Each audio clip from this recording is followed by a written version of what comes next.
Masaya si Kim Chiu dahil sa unang beses niyang pagrampa sa ABS-CBN Ball na muling may kasama at si Paolo Avellino ang partner niya. Nang tanungin kung ano ang nilulook forward niya sa ABS-CBN Ball. Yung makita at makasama sa ganitong event ang kapwa kapamilya stars. Yung team din daw ng nasabing event ay bagay na bagay at syempre, chance na makapagpasalamat sa mga bosses sa opportunity na ibinibigay sa kanila. Samantala, pasabog din sina Andrea Brillantes, Don Bell, Coco Juice sa kanilang kasuotan. Sabay rumampa at nagningning sa red carpet sina Donnie Pangilinan at Bel Mariano. Magkasabay ding dumating sina Paolo at Kim. Nakasuot si Paolo samantalang kulay gold naman ang gown ni Kim.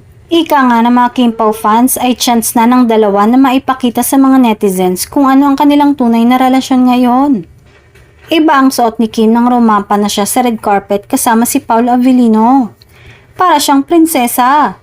Teaser lang pala yung post niya sa IG na kulay itim.